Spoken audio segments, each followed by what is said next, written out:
Hello friends, बरायबाय दिनै नोंथांमोननि गेजेराव SMX YouTube चेनेला मोनसे भिडिअ लाना फैदों बे भिडिअनि गेजेरजों जों दा बावैसो सोलिगासिनो थानाय जेरैहाय माखासे मबाइलाइज मुगायाव जायफ्रा इन्टारनेटजों लोब्बा लाखिनानै मबाइलाव गोदान एपफोरजों फैसा खामायगासिनो दं बेनि गेजेराव दिनै YBY नि बागै जों सावरायगोन दासान्दि नोंथांमोना नुगासिनो दङ ससियेल मिडियानि गेजेरजोंहाय YBF आ जोबोद फेमास आरो बे YBF आव माखासे सुबुंफोरा उइथड्र जायाखै होननानै बुंदों दा बैफोर उइथड्र जायैनि जाहोनखौ जों दिनै सावरायगोन नोंथांमोननो आं माखासे भिडिअनि क्लिपखौबो एसे उनाव होगोन बिथांमोनहा जायफ्रा एजेन्ट जायफ्राहाय जोंनि आसामाव गुबुन गुबुन ओनसोलनि बा गुबुन गुबुन जायगानि मानसिफोरजों लोगो लानानै जोंनि आसामाव YBF खौ लानानै फैदोंमोन बे YBF नि बागै जोंनि आसामनिफ्राय माखासे नटिस होदों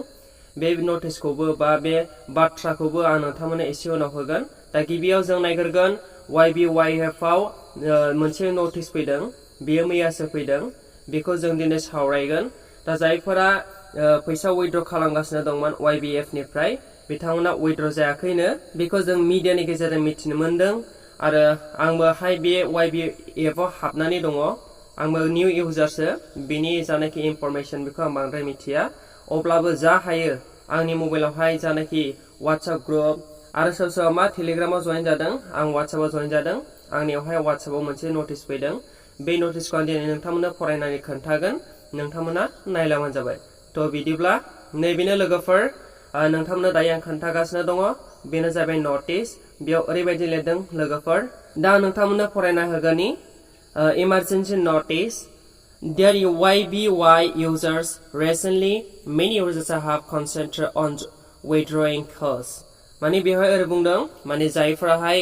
दा बावैसो YBY निफ्राय फैसा बख'नो सानदों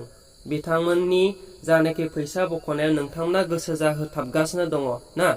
बै फैसाया उइथड्र जानाय जायाखै बेहाय बिथांमोना सावरायगोन आरोना The last amount of withdrawals has laid a surge in the workload. Financial agencies need to coordinate with banks to obtain large amount transfer permissions. The company urgently contacts relevant banking institutions in India to coordinate and connect with a new bank system to ensure that arbitrary withdrawals of each user's account be credited to the account. The withdrawals on August 5 to 6 will be returned to the YBY account. माने जायफ्राहाय फैसा बख'गासिनो दङ बिथांमोना पेन्डिंआव जानानै दङ नङासै दा बे pending जानायफोरा जायफ्रा 5 आगस्ट आरो बेनिफ्राय 6 आगस्टआव बख'दोंमोन बिथांमोननि फैसाया नोंथांनि YB एकाउन्टआवनो मा जागोन रिफान्ड जाफिनगोननो बे उइथड्रआ जानाय नङा आरोना लोगोसे लोगोफोर जायफ्रा फाइनान्सियेल एजेन्सि एबा जायफ्राहाय नैबेहाय एमाउन्ट हिसाबै फैसा दङ बे वालेटआव बिथांमोना फैसा गिदिर बख'नो जेरै 1 लाख 1.5 लाख बख'नोब्ला बेंकजोंहाय नोंथांमोना लिंक थानांगोन आरो बेंकआव माखासे पारमिसन लानानैसो बे नोंथांनि फैसाखौ ट्रेन्सफार खालामनो नांगोन होननानै बेयाव बुंनाय जादों लोगोफोर आरो बेनिफ्राय दंबावो लोगोफोर The withdrawal function will not be available until the new system is launched माने बिथांमोना बुंदों नैबे YBYF खौ बिथांमोना आपग्रेड खालामगोन बा आपडेट खालामगोन बे आपडेटआवहाय जेब्लानाखि सिस्टेमफोरा गोदानै मावफुंजाया अब्ला नोंथांमोननि जानाखि फैसा बख'नाय बियो मा जायानो जेब्लायबो हाबनाय नङा आरो बेंक एकाउन्टआव बिथांमोना गोदानै सिस्टेमखौ लन्च खालामफिनगोन होननानै बेयाव बुंदों बेनिफ्राय The new system is expected to be online and open for withdrawals on August 9 Friday माने मा सुक्रुबार नङासै दा बै फैगौ सुक्रुबार 9 तारिख आगस्टआव नोंथांमोननि फैसा बख'नायनि जानाखि अपसनथ' थागोन अब्ला नोंथांनि फैसाया 9 आगस्ट जाय सुक्रुबार गोलैयो बेनिफ्राय हाबफिनगोन होननानै बेयाव बिथांमोना आसा खालामदों अके बेनिफ्राय बेयाव दंबावो Sorry for the inconvenience brought to you. The company decided to provide members with job appropriate signals as compensation during the system of the failure. माने बिथांमोना जेब्लासिम आपडेट खालामा अब्लासिम नोंथांनि जानाखि सिगनेल बेखौ डाबल प्रफिट हरबाय थागोन होननानै बेयाव बुंनाय जादों दिनैबो लोगोफोर 13टा बेसेबां जायो जोंना 12टासिम लायोब्ला 13टा होननाय लोगो 1टा जायो नङासै लोगोफोर बे 1टानिफ्राय 8टासिमाव मोनसे आरो बेनिफ्राय 21 घन्टा बे सेकेन्ड सिगना लोगोफोर 21 घन्टा माने जोंना खयथानिफ्राय 9थानिफ्राय 24 घन्टा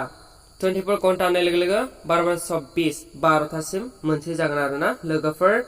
बेनिफ्राय नैबे नटआव दं in order to ensure that members can successfully wait their money as soon as possible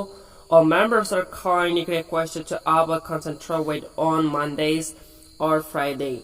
नोंथांमोना दा समावहाय फैसा बख'नायखौ एभयड खालामनांगोन एंगारनो नांगौ आरो बख'थ'नो नाङा लोगोफोर नोंथांनि फैसाखौ नोंथांमोनहा मा खालामबाय था सिगनेलाव ट्रेक खालामनानै फैसाखौ आर्निं खालामबाय था